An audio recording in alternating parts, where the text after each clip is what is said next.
Hello ವೀಕ್ಷಕರೇ, welcome back to ಸರ್ಸು vlogs. Dosa ಇಡ್ಲಿಗೆ ಒಂದೇ ರೀತಿಯಾಗಿರ್ತಕ್ಕಂಥ ಚಟ್ನಿಗಳು ತಿಂದು ತಿಂದು ಬೋರ್ ಆಗಿದ್ದರೆ ಈ ಚಟ್ನಿ ರೆಸಿಪಿನ ಒಮ್ಮೆ ಟ್ರೈ ಮಾಡಿ. ಕಡಿಮೆ ಇಂಗ್ರೀಡಿಯೆಂಟ್ಸನ್ನು ಬಳಸ್ಕೊಂಡು ಇದನ್ನು ರೆಡಿ ಮಾಡ್ಕೋಬಹುದು. ತುಂಬ ಟೇಸ್ಟಿಯಾಗಿರತ್ತೆ. ನಾವು ಹೋಟೆಲ್ಗೆಲ್ಲ ಹೋದಾಗ ಅಥವಾ ರೋಡ್ ಸೈಡ್ ಬಂಡಿ ಮೇಲೆಲ್ಲ ನಾವು ಇಡ್ಲಿ ದೋಸೆ ತಿಂದಾಗ ಈ ರೀತಿ ಚಟ್ನಿಯನ್ನು ಕೊಡ್ತಾ ಇರ್ತಾರೆ. ಅದು ತುಂಬ ಟೇಸ್ಟಿಯಾಗಿರುತ್ತೆ. ಹೇಗೆ ಮಾಡಿರ್ತಾರಪ್ಪ ಅಂತ ಅಂದ್ಕೊತಾ ಇರ್ತೀವಿ. ಅದೇ ಟೇಸ್ಟ್ ಬರೋ ರೀತಿಯಲ್ಲಿ ಇವತ್ತು ಕ್ವಿಕ್ಕಾಗಿ ಒಂದು ಚಟ್ನಿ ರೆಸಿಪಿನ ಟ್ರೈ ಮಾಡೋಣ ಬನ್ನಿ. ಮೊದಲಿಗೆ ಒಂದು ಕಡಾಯಿನ ಬಿಸಿ ಮಾಡಿಕೊಂಡು 2 ಸ್ಪೂನಷ್ಟು ಎಣ್ಣೆನ ಸೇರಿಸ್ಕೊಂಡು, ಎಣ್ಣೆ ಬಿಸಿ ಆದ ನಂತರ ಅರ್ಧ ಸ್ಪೂನಷ್ಟು ಮೆಂತ್ಯ, ಹಾಗೆ 1 ಸ್ಪೂನಷ್ಟು ಧನಿಯಾನ ಸೇರಿಸ್ಕೊಂಡಿದ್ದೀನಿ, 1 ಸ್ಪೂನಷ್ಟು ಜೀರಿಗೆ, ಇದೆಲ್ಲವನ್ನು ಸೇರಿಸ್ಕೊಂಡು ಚೆನ್ನಾಗಿ ಫ್ರೈ ಮಾಡ್ಕೊಳ್ಳೋಣ. ಇದು ಸ್ವಲ್ಪ ಗೋಲ್ಡನ್ ಬ್ರೌನ್ ಬರಲಿ. ಅಷ್ಟರೊಳಗಡೆ ನಾವು ಶುಂಠಿನ ಒಂದು ದೊಡ್ಡ ಪೀಸುಗಳೊಂದೆರಡು ತಗೊಂಡು ಅದ್ರ ಮೇಲೆ ಇರ್ತಕ್ಕಂಥ ಒಟ್ಟನ್ನೆಲ್ಲ ತೆಗೆದು ಈ ರೀತಿ ಸಣ್ಣದಾಗಿ ಕಟ್ ಮಾಡಿ ಅದನ್ನು ಸೇರಿಸ್ಕೊತಾ ಇದ್ದೀನಿ. ಮೀಡಿಯಮ್ ಸೈಜ್ ಇರ್ತಕ್ಕಂಥ ಒಂದು ಈರುಳ್ಳಿ, ಇದೆಲ್ಲವನ್ನು ಚೆನ್ನಾಗಿ ಫ್ರೈ ಮಾಡ್ಕೊಳ್ಳೋಣ ಎಣ್ಣೆಯಲ್ಲಿ. ಇವಾಗ ಇದಕ್ಕೆ ಬೆಳ್ಳುಳ್ಳಿನ ಸೇರಿಸ್ಕೊಳ್ಳೋಣ. ಇಲ್ಲಿ ಒಂದು 5 ಬ್ಯಾಡಗಿ ಮೆಣಸಿನ್ಕಾಯಿ ಜೊತೆಗೆ ಒಂದು 3ರಿಂದ 4 ಗುಂಟೂರು ಮೆಣಸಿನ್ಕಾಯನ್ನು ಸೇರಿಸ್ಕೊಂಡು ಅದನ್ನು ಸಹ ಫ್ರೈ ಮಾಡ್ಕೊಳ್ಳೋಣ. ಬ್ಯಾಡಗಿ ಮೆಣಸಿನ್ಕಾಯಿ ಹೆಚ್ಚಾಗಿ ಸೇರಿಸೋದ್ರಿಂದ ಕಲರ್ ಚೆನ್ನಾಗಿ ಬರುತ್ತೆ. ಜೊತೆಗೆ ಮೀಡಿಯಮ್ ಸೈಜ್ ಇರ್ತಕ್ಕಂಥ 2 ನಾಟಿ ಟೊಮೊಟೊವನ್ನು, ಚೆನ್ನಾಗಿ ಹಣ್ಣಾಗಿರಬೇಕು ಆ ಥರ ನಾಟಿ ಟೊಮೊಟೊವನ್ನು ಕಟ್ ಮಾಡಿ ಇದರಲ್ಲಿ ಸೇರಿಸಿ ಚೆನ್ನಾಗಿ ಫ್ರೈ ಮಾಡ್ಕೊಬಿಡೋಣ. ರುಚಿಗೆ ತಕ್ಕಷ್ಟು ಕಲ್ಲು ಉಪ್ಪನ್ನು ಇವಾಗ ಸೇರಿಸ್ಕೊತಾ ಇದ್ದೀನಿ. ಉಪ್ಪನ್ನು ಸೇರಿಸೋದ್ರಿಂದ ಟೊಮೊಟೊ ಬೇಗ ಸಾಫ್ಟ್ ಆಗುತ್ತೆ.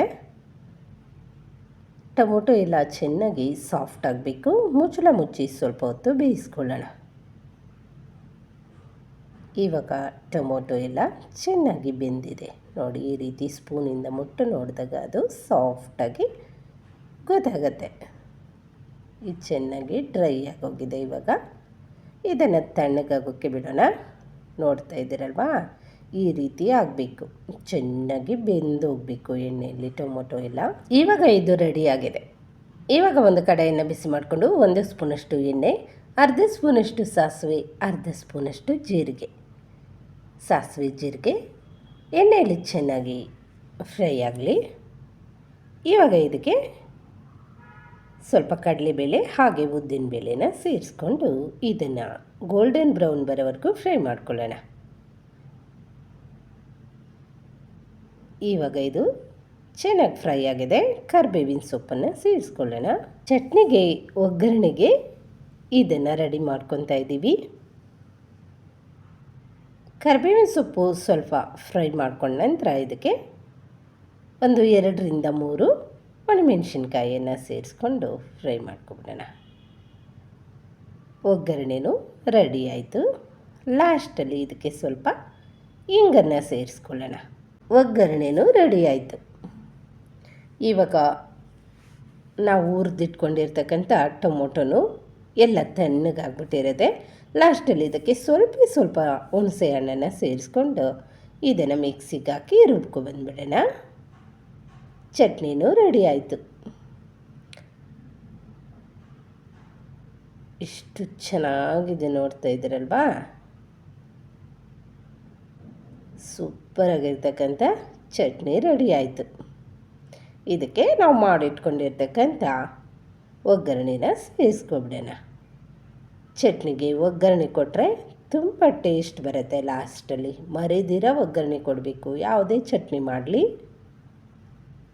ಇದೆಲ್ಲವನ್ನು ಚೆನ್ನಾಗಿ ಮಿಕ್ಸ್ ಮಾಡ್ಕೊಬಿಡೋಣ. ಯಾವಾಗೂ ರೋಟೀನಾಗಿ ಕಡಲೆಬೀಜ ಚಟ್ನಿ ಹಾಗೆ ತೆಂಗಿನಕಾಯಿ ಚಟ್ನಿನ ಮಾಡ್ತಾ ಇರ್ತೀವಲ್ವಾ ಮನೆಯಲ್ಲಿ.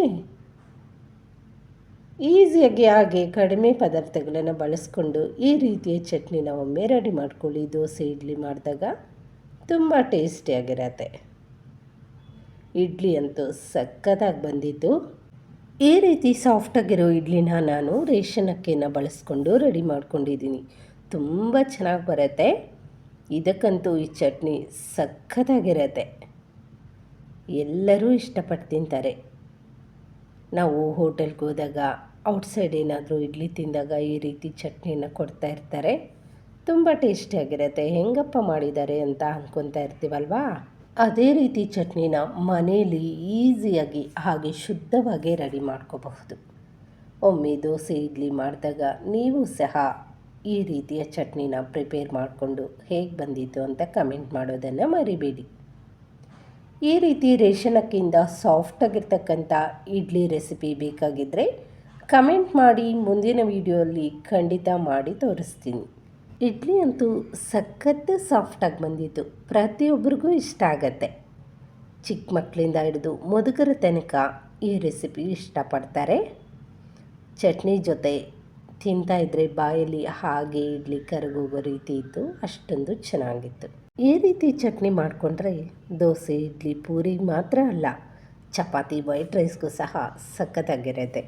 ವೀಕ್ಷಕರೇ, ಇದಾಗಿತ್ತು ಈ ಡಿಫ್ರೆಂಟ್ ಆಗಿರ್ತಕ್ಕಂಥ ಶುಂಠಿ ಚಟ್ನಿ ರೆಸಿಪಿ. ಮುಂದಿನ ರೆಸಿಪಿಯೊಟ್ಟಿಗೆ ಮತ್ತೆ ಸಿಗ್ತೀನಿ. ಯಾರೆಲ್ಲ ಫಸ್ಟ್ ಟೈಮ್ ನನ್ನ ಚಾನಲನ್ನು ಸಬ್ಸ್ಕ್ರೈಬ್ ಮಾಡ್ದಿರಾ ನೋಡ್ತಾ ಇದ್ದೀರಾ, ಪ್ಲೀಸ್ ಸಬ್ಸ್ಕ್ರೈಬ್ ಮಾಡ್ಕೊಂಡು ಸಪೋರ್ಟ್ ಮಾಡಿ. Thank you for watching.